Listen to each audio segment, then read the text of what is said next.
Before I die, there's one thing I need to confess. Not because I want forgiveness, but because if I don't say it now, the truth dies with me. And trust me, once you hear this, you'll understand why I stayed silent for so long. I never thought I'd be the kind of person making a final confession. That sounds dramatic, right? Like something out of a movie. But this isn't drama. This is fear. This is regret. And this is me realizing that time doesn't care how ready you are. The doctors didn't sugarcoat it. They never do. They just sit there, hands folded, voices calm, eyes avoiding yours, and then they drop the sentence that changes everything. We're running out of options. In that moment, your whole life flashes in your head. Not like a highlight reel, but like unfinished sentences. Things you meant to say, truths you buried. Lies you told yourself just to survive. And that's when I knew. If I die without saying this, then I'm a coward till the very end. Because this confession, it's not small, it's not harmless, and it doesn't just affect me. It changes how people will remember everything. For years, I convinced myself I was protecting others, that staying quiet was the right thing, that silence was kindness. But silence isn't always kind. Sometimes it's just fear wearing a nice mask. I've lived with this secret every single day. It followed me into my marriage, into my friendships, into every smile I faked and every "I'm fine" I ever said. And the crazy part? Most people around me sensed something was off. They just never guessed the truth. Because who would? You look at me and see a normal life, a normal past. Nothing scandalous, nothing dark. That's how I wanted it. What no one knows is that years ago, long before my life looked stable, one moment changed the direction of everything. One decision, one silence, one truth I chose not to speak. And someone else paid the price for it. I told myself I'd confess one day, after things calmed down, after people healed, after it didn't matter anymore. But here's the thing no one tells you. It always matters, especially when the clock starts ticking. Every night now, I lie awake listening to the quiet. Not the peaceful kind, the heavy kind. The kind where your own thoughts get louder, and the same question keeps coming back. If I die tonight, will anyone ever know what really happened? Because the version of the story everyone believes, it's incomplete, comfortable, and wrong. I was there. I knew the truth. And I let a lie become history. Not because I was evil, but because I was scared. Scared of losing people. Scared of destroying lives. Scared of being blamed for something I didn't fully understand back then. But fear doesn't erase consequences. And now, I don't have the luxury of later. This confession isn't about drama. It's about accountability. Because there's someone out there, maybe more than one, who built their entire life on a false version of events. And I helped keep it that way. When I close my eyes, I still see that day. The moment everything went wrong. The exact second I could have spoken up and didn't. And that silence, it echoed for years.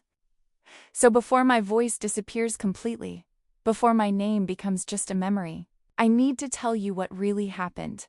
Not all of it today, but enough to start telling the truth, because once I begin, there's no going back. And in the next part, I'm going to take you back to the day the secret was born, the day I made the choice that changed more lives than just mine.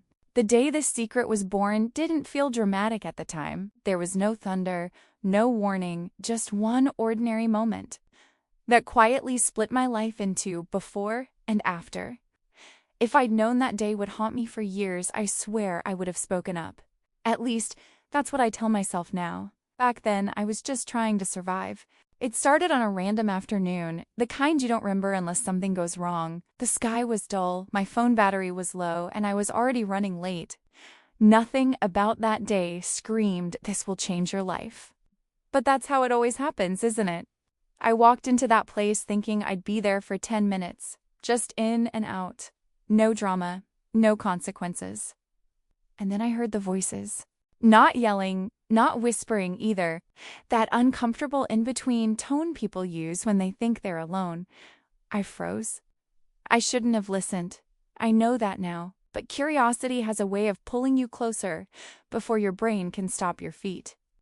What I heard wasn't meant for me, and the second I realized that, my stomach dropped. They were talking about someone I cared about. Not in a casual way, not gossip. Plans were being discussed, decisions already made, and the worst part? They were wrong. Completely wrong. They believed a version of events that never actually happened, and somehow that lie had grown so big it was now steering real outcomes, real consequences, real damage. I remember gripping my phone so hard my hands started shaking. My first instinct was simple. Walk in there. Correct them. End it. It would have taken 10 seconds, one sentence, that then fear showed up, fast and loud. Because speaking up didn't just mean telling the truth. It meant naming names. It meant pointing fingers. It meant becoming part of the story forever. And once you're part of it, there's no stepping back.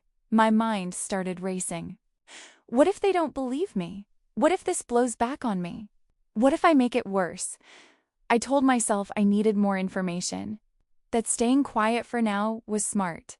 That's the lie fear tells you, that silence is temporary. I left that place pretending I never heard a thing. Smiled, nodded, went on with my day like nothing had happened. But something had happened. Because from that moment on, I knew the truth. And I knew what people were about to do based on a lie. And I did nothing. Days passed, then weeks. I kept waiting for someone else to notice the mistake, for the truth to surface on its own. It never did. Instead, things escalated. Decisions got finalized, lines were drawn, and one person, the one who mattered most, was slowly being painted as something they weren't. Every time I saw their name pop up, my chest tightened. Every conversation felt like a test. Are you going to say something now? How about now? I started avoiding people, dodging questions, convincing myself that maybe it wasn't my place. But deep down, I knew better. There was a moment, I think about it all the time, where the truth could still fix everything, where damage was reversible. I stood there, words right on my tongue, and I swallowed them. That was the exact second the secret stopped being an accident and became a choice. I didn't realize it then, but by staying silent, I wasn't neutral. I had picked a side, and someone else paid the price for my fear. In the next part, I'll tell you how the lie officially became the truth, and how I watched it happen in real time, knowing I could have stopped it. There's a moment when a lie stops being a rumor and becomes a fact. I watched that moment happen, and I still didn't speak. At first, it was subtle, a shift in tone, a change in how people talked about them. Questions turned into assumptions. Assumptions turned into certainty. And just like that, the narrative was set.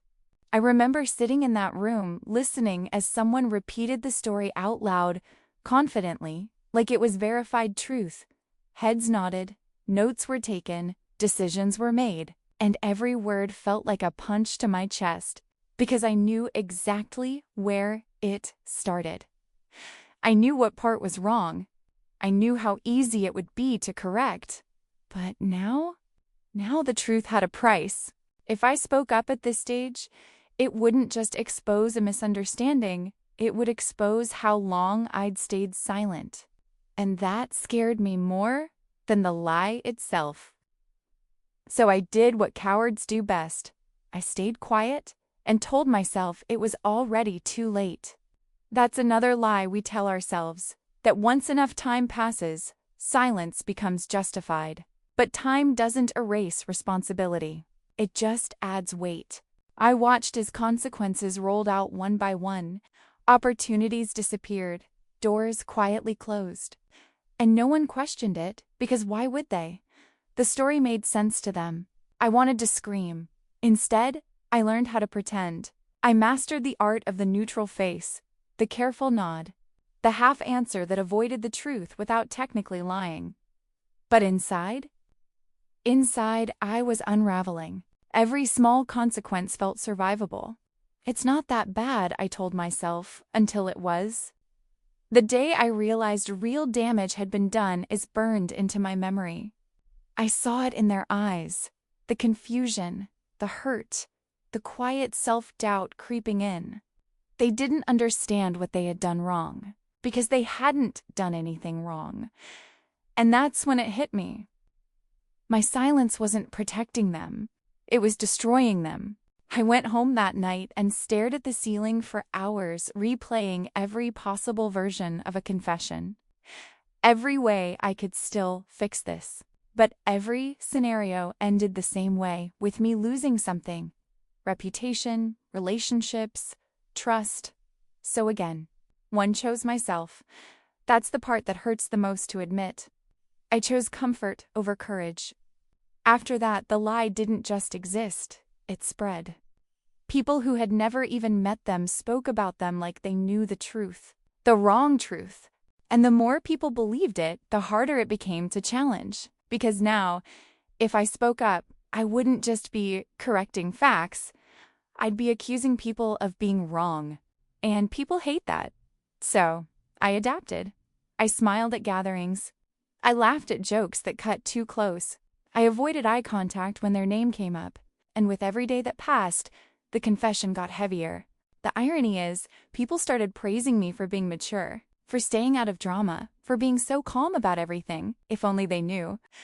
By the time I realized this story would follow all of us forever, it was already embedded, written into records, accepted as history, and I helped make it permanent. In the next part, I'll tell you about the moment I almost broke, the night I came closest to confessing, and why I backed out at the last second. I came closer to confessing that night than I ever had before, and if one small thing had gone differently, this story would have ended years ago. It was late, the kind of late where your thoughts get louder because the world finally shuts up. My phone buzzed, and I already knew who it was before I looked. Their names still made my stomach twist. They didn't accuse me. They didn't beg. They just asked one simple question. Did I do something wrong? That was it. No anger, no blame, just confusion. And that question cracked something open inside me. I stared at the screen for a long time, typed, deleted, typed again. I wanted to tell them everything, how it started, where it went wrong, who was actually responsible. I even practiced saying it out loud, whispering the truth to an empty room like it was a rehearsal. My heart was pounding so hard, I thought I might throw up. Because this wasn't theoretical anymore. This was real, immediate, one honest message. And the lie collapses. But honesty has consequences. And that night, fear reminded me of every single one. What if they confront others using my confession? What if my name gets dragged into it? What if I become the villain instead? That's how fear works. It takes a clear moral choice and turns it into a maze. Then came the knock. Soft. Unexpected. Someone else was there. Someone who knew part of the story, just not the truth. They walked in, talking casually, completely unaware that my entire life was hanging on one decision. And suddenly, the moment passed. I locked my phone, swallowed the words again, put the mask back on. Later that night, I sent a reply, the safest one possible. I don't think you did anything wrong. Not a lie, but not the truth either. After that, things changed. They stopped asking questions, stopped pushing back.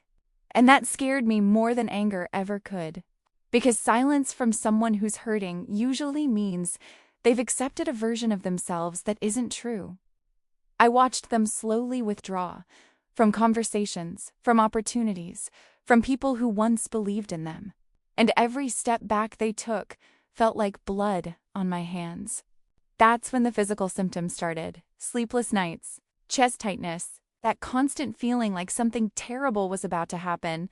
I'd flinch when my phone rang, panic when certain names came up. I was living two lives. The outside one where everything looked fine, and the inside one where guilt was eating me alive. And here's the part one hate admitting most. I started hoping time would erase the problem, that they'd move on, that the story wouldn't matter anymore. But time didn't erase it. It fossilized it. Because now, this lie wasn't just about the past. It was shaping the future. Careers, relationships, self-worth, all being built on something false. And I knew that if I waited much longer, the truth wouldn't heal anything. It would just hurt more people. In the next part, I'm going to tell you what finally made me realize I couldn't carry this secret forever. The moment my silence almost caused something irreversible. I always thought my silence was hurting feelings. I didn't realize it was about to destroy a life. It happened faster than I expected. That's the scary part. One day, everything is tense, but manageable. The next day, you realize things have gone too far to undo quietly. I heard about it from someone else first. That's how detached I'd become, watching consequences like they belonged to a different story. They mentioned it casually, like it was no big deal. Did you hear? They're not doing well. Those words hit me harder than any accusation ever could. At first, I didn't understand what they meant. People say that all the time. Not doing well could mean anything. But then they explained. The pressure, the isolation, the way doors kept closing without explanation. And then came the sentence that made my blood run cold. Honestly, I'm worried about them. I felt sick, because suddenly, this wasn't about reputation or careers anymore. This was about survival. That night, I couldn't sit still. I paced the room, replaying every moment I stayed quiet. Every time I convinced myself it wasn't that serious. It was serious. It always had been. I checked my phone over and over, fighting the urge to reach out, because what would I even say now? Sorry I watched this happen? Sorry I chose myself? For the first time, I allowed myself to imagine the worst-case scenario, and I hated how realistic it felt. That's when the guilt turned into panic. I started researching things I never thought I'd have to look up. Warning signs, red flags, what people miss when it's already too late. Every line felt personal. Every example sounded familiar, and all I could think was, if something happens, this is on me. I tried to justify myself one last time, tried to believe I was overreacting, but deep down, I knew the truth. My silence had isolated them. It had stripped away their confidence. It had made them question their own reality. That's not harmless. That's dangerous. I drafted a message, the real one this time. No half-truths, no careful wording, just the truth. My hands were shaking as I typed. I kept stopping, staring at the screen like it might explode. Because once I sent it, there was no undo. But then something else happened. Someone else stepped in, not with the truth, but with authority. A decision was made. Final. Official. And just like that, the damage went from emotional to permanent. That's when I broke, not dramatically, not loudly, just quietly. I sat there realizing I had waited too long, that even if I spoke now, I couldn't fully fix what I'd allowed to happen. The truth would come too late, and that realization is heavier than guilt, because guilt at least comes with the hope of redemption. This felt like failure. In the next part, I'll tell you what happened when I finally confronted myself, and why even then. I still didn't confess. The hardest lies to admit aren't the ones you tell others. They're the ones you tell yourself to survive. After that decision was made, something in me shut down. Not emotionally, strategically. I stopped asking what's right and started asking what can I live with. That shift is dangerous. I convinced myself I'd done everything I could, that the system was already moving before I knew the full truth, that one voice wouldn't have changed the outcome. None of that was true. But lies sound better when you repeat them often enough, I told myself. I'm not responsible for how others react. I didn't create the situation. Speaking up now would only cause more harm. Each one felt logical, reasonable. That's how self-deception works. It doesn't feel evil. It feels practical. Outwardly, life went on. People adjusted. New routines formed. And I played my role perfectly. I showed up where I was expected, said the right things, or avoided the wrong topics. No one suspected a thing. Inside, though, everything was brittle. One unexpected comment could shatter me. One reminder could ruin my entire day. And the worst part? I started resenting the person I'd stayed silent about. Not because they deserved it, but because they were a living reminder of my cowardice. That realization disgusted me. I'd see them struggling to rebuild, to find footing in a story they never wrote, and a dark part of me wished they'd just move on so I could stop feeling this way. That's when I knew something was deeply wrong, because guilt had turned into self-preservation. I avoided them as much as possible, not out of cruelty, out of fear. Fear that one honest look would undo all my careful excuses. I started thinking in timelines. If I can just make it another year, if this fades into the past, if everyone forgets, but forgetting was never an option, the story had become too embedded. Too many people had accepted it as truth. Correcting it now would be like trying to reroute a river with your hands. Still, there were moments, small cracks where the truth almost escaped. A question asked too directly. A comment that didn't quite line up. Each time, my heart would race. Is this it? Is this when it all comes out? And each time, I found a way to deflect, not with lies, with vagueness. Vagueness is the safest hiding place. Eventually, the guilt changed shape. It stopped screaming and started whispering. That's more dangerous, because when guilt becomes quiet, you start believing you've learned to live with it. But you haven't. You've just buried it deeper. And buried things don't disappear, they rot. I didn't realize how much it was affecting me until my own health started failing. Not dramatically. Slowly.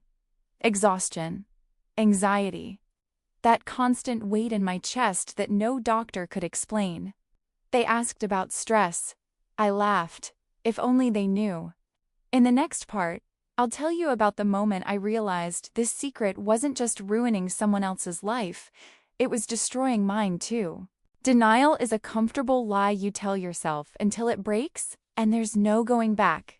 I thought I could live like this forever.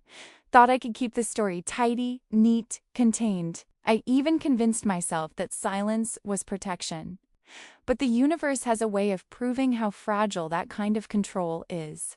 It started with small tremors, a misplaced comment, a look someone gave me that lingered too long, a whisper in a hallway that wasn't meant for my ears. At first, I ignored them. I told myself it didn't matter. It was just paranoia. Then came the confrontation I never expected. It wasn't dramatic. It wasn't violent. It was subtle, sharp, unavoidable. Someone, fully believing the version of events I'd silently allowed, approached me, not with blame, not with anger, but with certainty. And in that certainty, I saw myself clearly for the first time in years. I wasn't innocent. I wasn't neutral. I wasn't safe. I was complicit. Every day I stayed silent had added a brick to a wall I'd now be trapped behind. Every excuse I whispered to myself had tightened the chains. Every "it's not my problem" moment had brought me closer to the edge. That's when denial finally broke. I couldn't pretend anymore. I couldn't reason my way out. I couldn't smile through it. All my careful defenses crumbled in a heartbeat. And the truth? It hurt worse than I could have imagined. Because I realized it wasn't just one person's life I'd affected. It wasn't just the lie. It was everyone who believed it.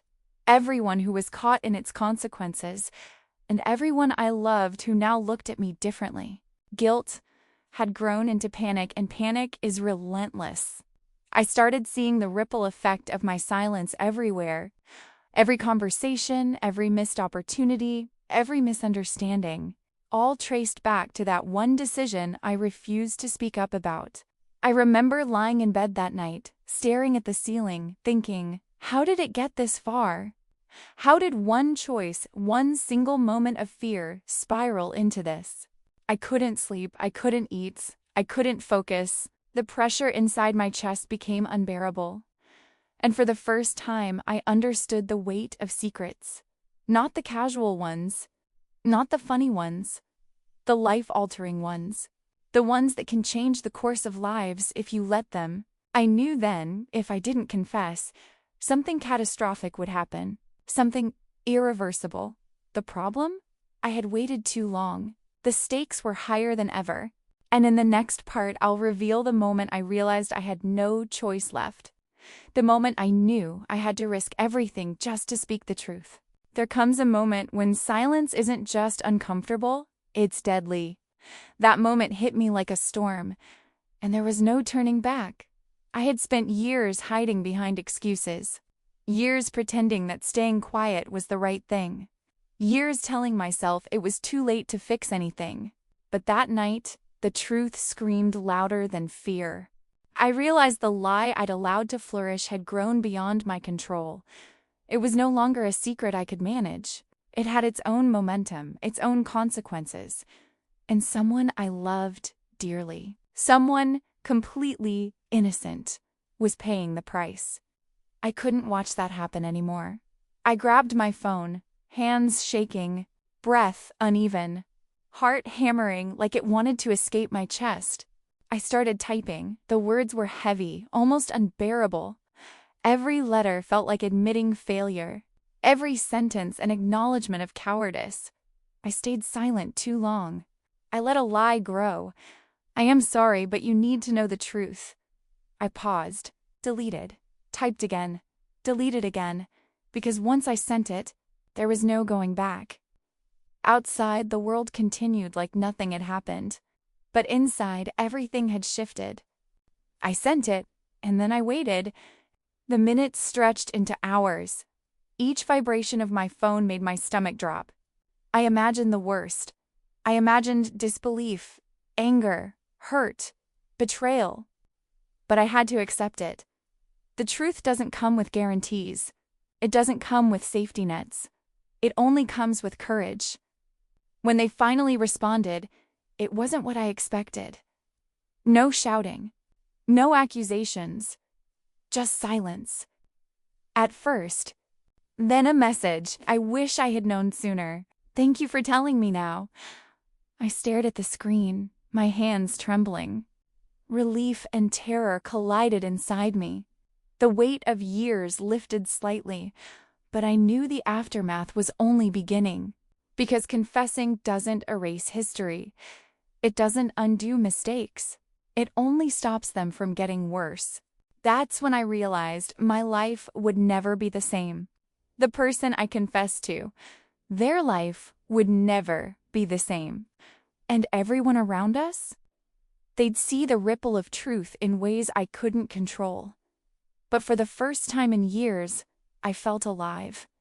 Not because the secret was out, but because I had finally chosen courage over fear.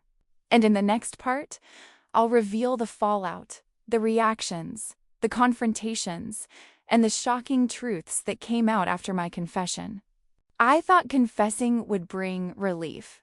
I thought the hardest part was over. I was wrong. The truth has a way of shaking the ground beneath your feet. The first reaction came slowly. A text here, a call there. Careful, cautious. People trying to measure how much they could trust me now. And then, the confrontation. It wasn't dramatic. It was quiet. Cold. But every word cut deeper than I could have imagined. Why didn't you tell me sooner? Do you know what your silence caused? Do you have any idea how long I suffered because of this? All justified. All true. I wanted to explain. To justify. To say, I was scared. I didn't know what to do. But words felt hollow, because no excuse can erase years of inaction. Then came the hardest part, facing others affected by the lie. Some were angry, some were confused, some didn't even want to speak to me. I had expected anger. I had expected disappointment, but I wasn't prepared for the betrayal in their eyes, not because I had lied, but because I had stayed silent. Each confrontation was a dagger to the chest. Each stare a reminder of the person I used to be. But it wasn't just about me anymore. The truth had its own momentum, and I had to follow it. I started calling people, meeting those I had wronged, apologizing, explaining, listening. Some understood, some didn't. Some never would. And in the middle of it all, I discovered something shocking. The lie hadn't just affected those I knew. It had a life of its own. A network of misunderstandings, assumptions, and decisions based on falsehood had spread further than I could have imagined. I realized how powerful one lie, amplified by silence, can become, how quickly it can spiral, how many lives it can touch without ever being questioned. That's when I felt it, the weight, the responsibility, because I didn't just hold a secret. I held the key to unraveling it, and I had chosen not to use it. But now, for the first time, I was actively trying to repair the damage. And that's when the real test began. Some people accepted the truth reluctantly, some pushed back, some tried to turn it into a new lie, one that would make me the villain. The reactions were unpredictable. The consequences were real. And the fear that had haunted me for years now morphed into resolve. I knew the next steps would define not just my legacy, but theirs. In the next part, I'll reveal the shocking secrets that surfaced after my confession, the things I never expected to hear or see. I thought I was finally done. I thought confessing would close the chapter. I was wrong. Because the truth has a way of revealing things you never saw coming. Within days of my confession, people began sharing stories, memories I had never known, small details that didn't match what I believed, actions that were misunderstood, words that were twisted over time. And then came the bombshell. Someone I trusted completely, someone I thought I knew inside and out, had also been keeping secrets. Secrets that changed the entire story. Secrets that explained why some things had happened the way they did. Secrets that made me question everything I thought I knew. I sat there, stunned, staring at the messages, the texts, the emails, the confessions spilling in from multiple directions. It wasn't just my silence that had caused damage. It was a web of misunderstandings, half-truths, and hidden motives. I realized how fragile reality is. How easily perception can be manipulated, and how quickly one lie, even if unintentional, can spiral out of control. Some revelations were small but painful. Some were massive, shaking the foundation of relationships I had built over decades. I felt the old guilt rise again, not just for my part in the story, but for all the things I had never suspected. For all the moments I could have intervened but didn't even know they were needed. And yet, there was a strange relief, too, because finally, the truth was out. Not just mine. Not just what I had kept buried. All of it, the hidden layers, the miscommunications, the unspoken realities, were surfacing. People I had wronged began to understand. People I thought would never forgive started to see the complexity. And in that chaos, I found a strange kind of clarity. The world wasn't going to be perfect. Some bridges were broken beyond repair. Some relationships would never recover. But the heavy burden of living a lie, of staying silent, of letting fear dictate my choices, that was finally lifted. And in the next part, I'll share the moment that truly changed everything. The moment I understood that confession wasn't just about truth. It was about survival, redemption, and finally reclaiming my life. After years of hiding, lying, and staying silent, the hardest part wasn't confessing. The hardest part was figuring out how to move forward. The day after all the revelations, I woke up feeling lighter. Not free, not entirely, but lighter. Because the truth, as painful as it was, finally gave me direction. I started reaching out, not to fix everything, not to erase the past, but to acknowledge it, to say, I see you. I was wrong. I am sorry. Some people didn't respond. Some responded with anger. Some responded with relief that someone finally admitted the truth. And in those small moments, I began reclaiming pieces of myself I had buried under fear. I began setting boundaries for myself, for my own peace. No longer letting guilt or fear dictate my decisions. No longer letting the past control my future. It wasn't easy. Every step felt like walking on shattered glass. Every conversation risked reopening wounds. Every apology risked being rejected. But with each small act of courage, the weight lifted a little more. I learned to forgive myself, not for the mistakes I made, but for the fear that kept me from acting sooner. I realized that holding the secret for so long had made me lose parts of myself. My confidence, my trust in my instincts, my ability to feel safe. Confessing didn't magically restore all of that, but it started the process and the people I thought I had lost forever. Some of them came back. Not everything was the same. Not all wounds healed, but some bridges were rebuilt stronger than before. I started to notice changes in myself too. I was calmer, yet more alert. More honest, yet more cautious. More aware of how one decision, one moment of fear, can ripple through lives. And I realized that redemption isn't just about being forgiven by others. It's about forgiving yourself enough to live without that crushing weight on your chest.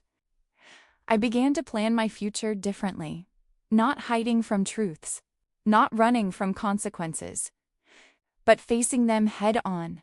For the first time in years, I felt like I could breathe again, and in the next part, I'll share the final shocking revelation, the one that truly cemented why I had to confess before it was too late, and how it changed the lives of everyone involved forever.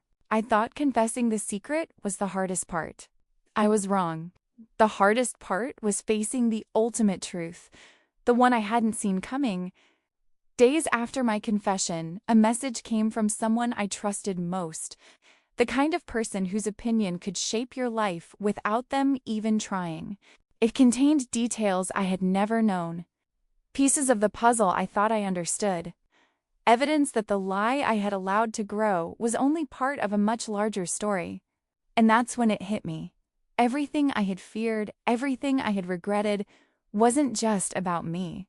It was about the choices of others, their secrets, their fear, and their silence. I realized that the web of lies had spun so wide that even my confession was just one thread being pulled. And yet it was the thread that could unravel the entire tangle. I faced difficult conversations. Some people denied everything. Some admitted more than I could handle.